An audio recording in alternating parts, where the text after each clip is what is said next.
ఇప్పుడు మొన్న మీతో సంభాషిస్తున్నప్పుడు ఒక విషయాన్ని మీ ముందు తీసుకొచ్చా. ఎనర్జీ బబుల్స్ అనే టాపిక్ అది పెట్టాం అక్కడ. చాలా పీపీటీ పంపిస్తున్నాం కానీ అసలు అది ఏదో అనుకుంటాను. అసలు సరిగ్గా దాని మీద ఒక పూర్తి అవగాహన అనేది అందరికీ ఇంకా స్పష్టంగా రాలేదో నాకు అనిపించింది. ఎలా అంటే, ఇప్పుడు శివరాత్రి రోజు మీతో మీరు ట్రావెల్ చేశారు ఎన్నో సంవత్సరాలు. అప్పుడు ప్రత్యేకంగా మీరు బయట తీసుకెళ్ళి రాత్రిపూట 11, 12కి మనకి ఆకాశంలో కొన్ని ఫోటోలు తీపించేవాళ్ళు రాత్రి.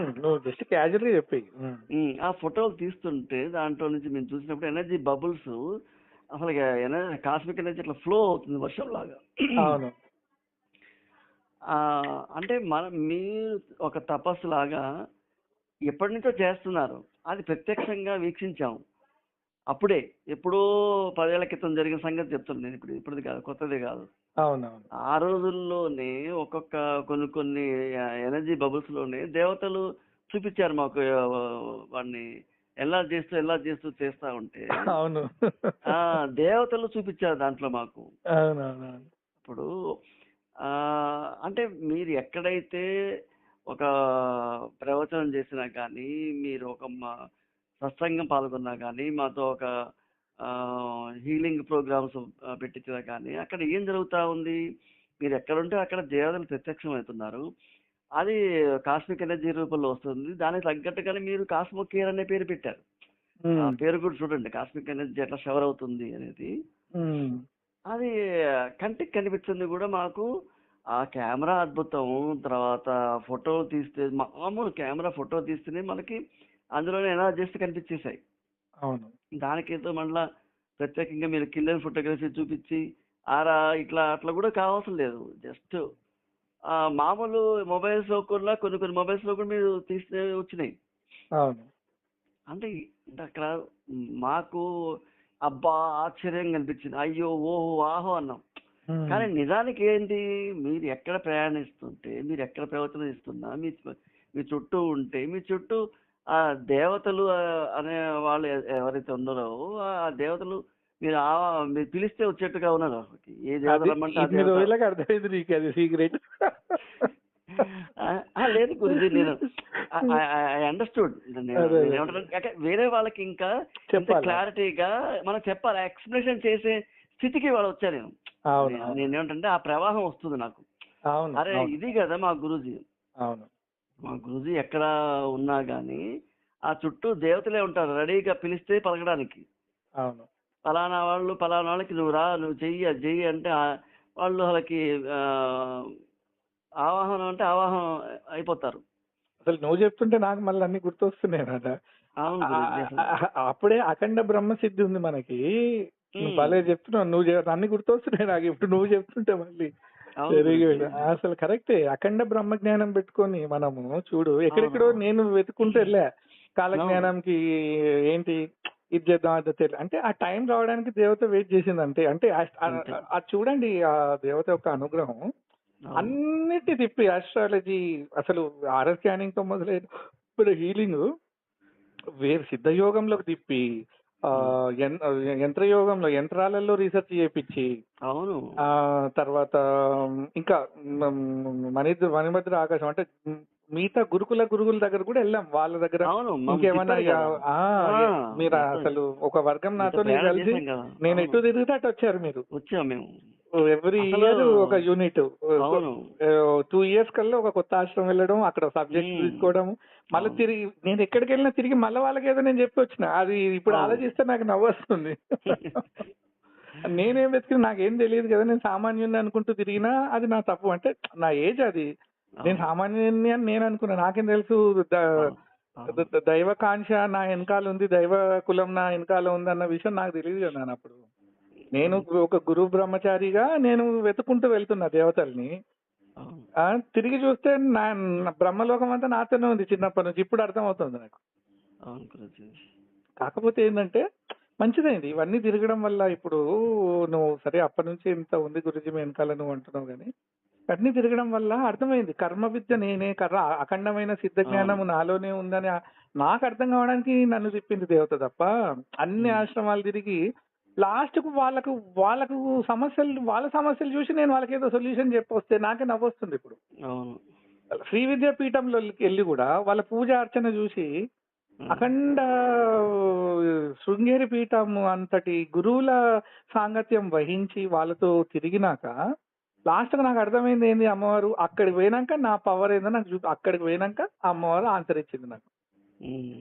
నువ్వు నీ స్టేటస్ అది కాదు, నువ్వు సాక్షాత్తు కులభైరవుడి, కాలజ్ఞానం పొందిన తత్తక్షేత్రం మహిమ కలిగిన రేణుకామాత కులవర్గంలో పుట్టిన మహా ఆంజనేయ స్వామి శక్తితో కూడి ఉన్న కులదేవతల అంశంలో పుట్టిన నువ్వు ఏం చేస్తున్నావు నాయన అని అప్పుడు క్వశ్చన్ వేస్తే నేను రిటర్న్ నాకు అమ్మవారు అది అట్లా ఆ తర్వాత జరిగిందంటే మీకు తెలుసు కదా. అప్పుడు కానీ నాకు నా కుల విద్య అర్థం కాలే.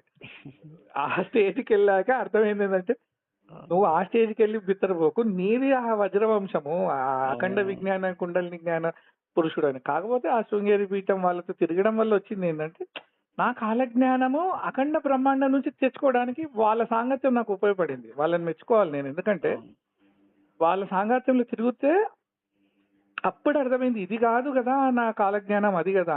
ఆ వేదికని వాడుకొని నా కుల శాసనంలో ఉన్న ఆ కాలభైరవ సిద్ధాంతాన్ని మొత్తం కూడా గురువీర యోగాన్ని అంతా సందర్శించుకొని సిద్ధయోగ పీఠాన్ని ఇవాళ మన కాళీమాత అంశంలో ప్రతిష్ఠ చేయడానికి ఒక వర్గం నాకు ఉపయోగపడింది. వాళ్ళ దగ్గర వెళ్తే గానీ నా పవర్ నేను యూటిలైజ్ చేసుకోగలుగుతాను, నాకు ఆ పవర్ ఉందన్న విషయం అవగాహన రావడానికి వాళ్ళు సహాయం చేశారు నాకు. సో సహాయం చేసిన గురువులను మనం మెచ్చుకోవాలి. వాళ్ళ సాంగత్యం మంచిదైంది. అప్పుడు కానీ నా శ్రీ విద్యాపీఠాన్ని నేను యోగ సంక్షేమ సంఘంలోకి ప్రవేశపెట్టగలిగిన ఇవాళ. Very good, very good. నువ్వు చెప్పు ఇక నువ్వు టాపిక్ తీస్తే. గురించి చాలా మంది ఇప్పుడు ఏమంటే ఇదేమన్నా బ్రహ్మ విద్య అనే ఒక డైలాగ్ వదులుతుంటారు. అవునవునవును. అంటే బ్రహ్మ విద్యని సాధించిన గురువు సాక్షాత్ మీరు. ఇప్పుడు మేము నేను గమనిస్తూ, నేను చూస్తూ, మిమ్మల్ని ట్రావెల్ చేస్తూ మా కళ్ళ ముందే ఏదైతే అసాధ్యమైన బ్రహ్మ విద్యని అమ్మవారి ఉపాసన ద్వారా సిద్ధించుకున్న ఆ టైంలో కూడా మీరు ఎన్ని కష్టాలు పడ్డారో నాకు తెలుసు గురించి. ఎందుకంటే ఇప్పుడు దుర్గామాత శక్తులు అపారమైనవి, కాళీమాత శక్తులు అపారమైనవి. అవి ఎట్లా అంటే ఫర్ ఎగ్జాంపుల్ నాగాసాగర్ డ్యామ్ లో పెద్ద పవర్ స్టేషన్స్ తయారవుతాయి. ఆ పవర్స్ ని మళ్ళా మన గృహాలకి ఉపయోగించుకునే విధంగా తీసుకొచ్చడానికి ట్రాన్స్ఫార్మ్స్, రకరకాలుగా లైన్లు ఇవన్నీ ఉంటాయి. మనం ఇట్లా స్విచ్ చేస్తే లైట్ వెలుగుతుంది, మనకి షాక్ కొట్టట్లే, వీఆర్ యూటిలైజింగ్ ద పవర్. అలాంటి అమ్మవారి శక్తుల్ని సామాన్యమైన మాకు అందించడానికి మీరు పడ్డ తపన, శక్తి, మీ ఆరోగ్యం ఖరాబ్ అవటం, మీరు కూడా అసలుకి ఉపాసనలో ఉండి బయటకు రాకుండా మీరు ఎంత బక్కగా ఉండేవాళ్ళు ఒకప్పుడు. అలాంటిది యోగా నేర్పించారు అప్పుడు మా అందరికి. ఆ బెండింగ్స్, స్ట్రెచ్చింగ్స్ ఎట్లా చేయాలి, ఏంటి సూక్ష్మ వ్యాయాలు, అది కూడా ఎట్లాంటి సూక్ష్మ వ్యాయాలు నేర్పించారంటే చిటికలో. అలాగే యోగ నిద్రలు, ఎన్నో హీలింగ్స్ అవి పక్కన పెడితే అవన్నీ మాకు నేర్పించింది మీరు. సైజ్ పెరిగిపోయారంటే కారణం ఏంటి? అసలు అమ్మవారు ఏం అడిగితే అది చేయాల్సి వచ్చింది మీరు. మేము గమనించాం అవన్నీ. అట్లాగే గొంతు పోవటం, ఒక్కోసారి వాయిస్ రాకపోవటం, లేకపోతే నోట్లో కుదుపులు అవ్వటం, వేడి, అబ్బో అసలు అమ్మవారు పెట్టిన అవన్నిటినీ నార్మలైజ్ చేయటంలో, మీరు ఆ తపశక్తిని భరించటంలో అవన్నీ ప్రత్యక్షంగా చూసే గురించి. ఎందుకంటే డే టు డే సందర్శించే వాళ్ళం, చూసేవాళ్ళం. అదే సింగు, ఇద్దే సింగు అనేవాళ్ళు. ఇప్పుడు ఆ బ్రహ్మ విద్య సాధించిన గురువుతో నేను ఇప్పుడు ఎవరికి సాధ్యమైంది? అంత ఎదురుగా కనిపిస్తూ, ఆ ట్రావెల్ చేస్తూ, ఆ ట్రాన్స్ఫర్మేషన్ ని ప్రత్యక్షంగా చూసే అదృష్టం మాకు జరగటం really we're so lucky Guruji. ఇదంతా పూర్వ సుకృతమే మాకు. అది అంతే, పూర్వజన సుకృతమే. నేను అనలే మీతోని ఇదంతా చాలా మంది వచ్చి వెళ్తున్నారు, మీరు ఉన్నారంటే మీకు ఏదో ఉంది, పూర్వజన్మ సుకృతం ఉంది మీకు, ఆ గురువు అనుగ్రహం ఉంది కాబట్టి మీకు అది వచ్చింది, అది అర్థం చేసుకోండి అని కూడా మధ్య మధ్యలో నేను అనేవాడిని. లేకుంటే మీరు ఇలా రారు నా దగ్గరికి. అప్పుడు మీరు రిలీఫ్ అయి బయటికి పోవడము, అప్పుడు నా దగ్గరకు వచ్చి ఇమ్మడే మీ పనులు అయిపోయి మీరు రెగ్యులర్ లైఫ్ లో వెళ్ళిపోవడం గొప్పదా? ఇప్పుడు మీరు సక్సెస్ పొంది ఇవన్నీ ట్రావెల్ మీరు చూడడం గొప్పదా? ఏది గొప్పది? ఇది ట్రావెలింగ్ గొప్పది విషయం. ట్రావెల్ చాలా గొప్పది, మామూలు విషయం కాదే గురుజీ అసలుకి. ఇది ఆ ట్రావెల్ అవ్వడం అంటే ఎంత పుణ్యం ఉంటే మీకు దేవత ట్రావెల్ ఇచ్చింది. మీకు ఎంబడే మీకు ఏదో నువ్వు సక్సెస్ అయిపోయి నీ కెరీర్ లో నువ్వు పరిహారం తీసుకొని గురుగారు ఉన్నాడని నువ్వు సక్సెస్ లో నువ్వు వెళ్ళిపోయి ఉంటే అది అప్పుడు ఏమయ్యేదంటే నువ్వు బాగుండేవాడి, కానీ వంశపారంపర్యంగా వచ్చే కులదేవత స్థితి నీకు వచ్చేది కాదు. ఇప్పుడు ఎప్పుడైతే నువ్వు గురువు విద్య ఉండి ఉండి నువ్వు కష్టాలు పడ్డా అది పడ్డా నువ్వు గురువుతో ఉంటూ అవన్నీ చూసుకుంటూ ట్రావెల్ అయ్యి ఇప్పుడు ఈ దేవతా అంశాన్ని దేవత మీ అందరిని ఎంచుకుంది. వీళ్ళు ఫ్యూచర్ లో వెళ్ళి నా గురువు శక్తి గురించి అందరూ చెప్తారు, వీళ్ళకి అవకాశం ఇద్దామంటే ఎప్పుడో మీ పూర్వీకులు చేస్తున్న ఏదో ఒక పుణ్యం ఉంది. ఆ పుణ్యంకి ఇచ్చిన వరం ఏంది? నువ్వు నలుగురికి ఈ గురుదేవత వరం చెప్తే నువ్వు పుణ్యాత్ముడు అయిపోతావు. ఆ ఏజెన్సీ నీకుంది కాబట్టి ఆ ప్రోటోకాల్ నడుస్తుంది. అయితే మీరందరూ ఏమనుకుంటారు శిష్యులు, అరే మరి ఇన్ని పూజలు చేస్తున్నాం, గురుగారు ఇంత అద్భుతంగా చెప్తున్నాడు, బాగుంది, ఫాస్ట్ గా నా లైఫ్ నా కోరికలు ఏమున్నాయి, నేను ఇదైపోవాలి, నా పిల్లలు బాగుండాలి, నేను వెళ్ళిపోవాలి అని అందరికీ ఉంటది. But that is not the protocol. అది ఎట్లాగో జరుగుతుంది. నువ్వు ముందుకెళ్ళాలి, నీ పిల్లలు బాగుండాలి, అది ఎట్లాగో జరుగుతుంది. ఎలా జరుగుతుంది? నీ గురు మీడియంలో నువ్వు ఉంటూ నీకంటూ ఒక కులదేవత విద్య ఇచ్చింది, నువ్వు నలుగురికి ఈ గురు కార్యాన్ని ఆ కాగడ ఆ కాస్మోకేర్ హీలింగ్ అండ్ రీసెర్చ్ సెంటర్ లో వెలిగిన ఆ గురుదూత కాంతిని దుర్గామాత ట్రస్ట్ లోకి వచ్చి నువ్వు వెలిగించాలి. ఆ యోగ సిద్ధి నువ్వు తీసుకొచ్చి దుర్గామాత ట్రస్ట్ లో నువ్వు వెలిగించిన రోజున నీ కులదేవత అంశం నీలోకి హీల్ అవుతుంది. అది రాయబడ్డది. So she waited for you to read all these things. ఇవన్నీ చదివి సంతరించుకొని నువ్వు ఆ గురువాజ్ఞ పొంది నలుగురికి ఉపయోగపడే విధంగా ఇప్పుడు నాగార్జున సింగ్ అంటే ఇంకో 100 సంవత్సరాలకు రాబోయే థియరీ కూడా వీడియోలు ఆడియోలు అన్ని నీ ముందే ఉన్నాయి. అది నువ్వు ఇప్పుడు ఉంది నీ దగ్గర పవర్. ఈ నలుగురికి చెప్పగలుగుతావు నీ ఎక్స్పీరియన్స్ ఏంది, నువ్వు చూసింది ఏంది, అన్ని ఉన్నాయి. దాన్ని క్రోడీకరించి 10 పుస్తకాలు రాయగలుగుతావు నువ్వు ఈజీగా ఫ్యూచర్ లో. గ్యారంటీ అంత ఉంది. సో చూడండి, అది టైం. అది దేవత అన్ని రాసి పెడుతుంది. అవత మనం అర్థం చేసుకోము ఒక్కొక్కసారి మనం అనుకుంటాం. కానీ ఇఫ్ యూ వెయిట్ ఫర్ కులదేవత, she will tell what is your life. ఆ దేవత రచించిన జ్ఞానం పవర్ఫుల్ ఉంటది. మనం కోరుకునే తక్కువనే ఉంటది. మనం కోరుకుంటాం ఏముంది, నేను బాగుండాలి అంటే ఏం బాగుండాలి అని నీకు కూడా తెలియదు. బాగుండాలంటే ఆ డబ్బులు ఉండాలి అనుకుంటారు అందరు ఫస్ట్. ఆ డబ్బులు ఉన్నాయి, డబ్బులు రాగానే ఏమవుతుంది తెలుసా, ఫస్ట్ ఇలా అనుకుంటారు, ఈ కష్టాలు తీరి నాకు డబ్బులు ఉంటే నేను మంచి పనులు చేస్తా అనుకుంటారు. డబ్బులు రాగానే ఏం చేస్తారు తెలుసా, ఏం చేయి, జస్ట్ వాళ్ళ లైఫ్ స్టైల్ మారుద్ది అంతే, ఇంకేం మారదు. ఎలా మారుద్ది లైఫ్ స్టైల్ అంటే, నేను ఆల్రెడీ ఈ స్పీచ్ ఇదివరకు చెప్పి ఉన్నా. ఏం చేయరు మన వాళ్ళు. సపోజ్ హైదరాబాద్ లో ఉన్నారనుకో, వీళ్ళకు పిల్లల్ని తీసుకెళ్లి ఇంటర్నేషనల్ స్కూల్లో వేస్తాడు అంతే. అదే తరగతులు ఇక్కడ చదువుకున్నారు, ఈ నాగోలు ఉప్పలు ఎల్బినగర్లు ఉన్నా కూడా చదువుకున్నారు. నువ్వు చదివిస్తున్నావు ఇక్కడ స్కూల్స్ పనికిరా అన్నట్టు డబ్బులు రాగానే ఏం చేస్తే స్టేటస్ పెంచుకుంటాడు ఈయన. చేసి ఇంటర్నేషనల్ గచ్చిబౌలికి వెళ్తాడు.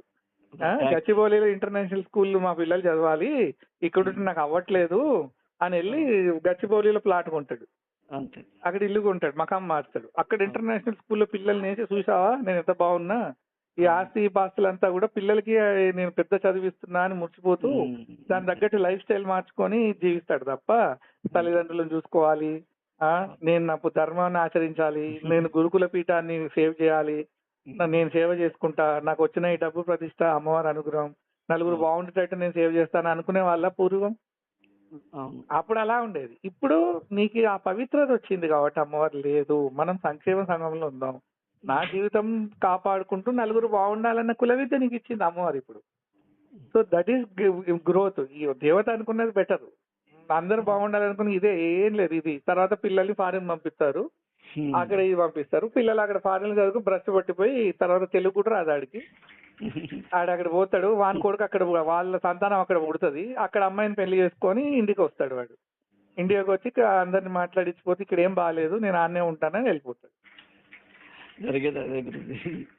లేదంటే ఈడు ఖర్చు ఉంటాడు అనుకో, ఇక్కడ ఉన్న ఆసుపాసులు చూసి ఇక్కడ ఉంటాడు. ఇక్కడ మళ్ళీ పిల్లలు పుడతాడు. ఏమనంటే foreign culture very good, foreign religion is very nice అని ఇంగ్లీష్ లో మాట్లాడతాడు. అంతే అయితే వాడు సాంస్క్రిట్ కూడా రాదు, ఏం రాదు. ఇక ఇంకెవరు నీ దేవతలు ఎక్కడ పోయారు, నీ పుణ్యం ఎక్కడైంది, నీ పూర్వీకుల విద్య ఏమైంది, ఏం లేదు. ఏదంటే కార్పొరేట్ స్టైల్లో మాట్లాడు. అది కాదు కదా మనకు కావాల్సింది. బాగుండడం అంటే దేవతకు తెలుసు. నువ్వు ఎలా జీవిస్తే బాగుండని దేవత నిర్ణయించుకుంటే అప్పుడు ఆ కుల విద్య నిన్ను కాపాడుతుంది. నీ వల్ల ప్రపంచం నిన్ను ప్రపంచం ఏలే విధంగా తయారు చేసే గురువిద్య ఉంది దేవత దగ్గర. ఆ తర్వాత అర్థమవుతుంది నీకు. నువ్వు చేస్తూ పోతుంటే నువ్వెంత పవర్ఫుల్ అవుతావు, రాబోయే తరాలు ఎంత బాగుపడతారు అనేది. ఇప్పుడు నీకు సెకండ్ ఇయర్ నీ స్టార్ట్. నువ్వు ఇప్పుడు ఈ కుల విద్య నువ్వు మాట్లాడేసుకుంటే వెళ్ళు, నీకు రాబోయే తరాలు జగం వెళ్తారు నాయన. అట్లాంటి యోగ ఫలం రచిస్తుంది దేవత వాళ్ళకి. తప్పకుండా అవుతుంది. అది అది పొలిటికల్ బ్యూరో అంటే అది దేవత రచించాలి నీ కుల విద్యని. ఓకే గురు, జై గురు. జై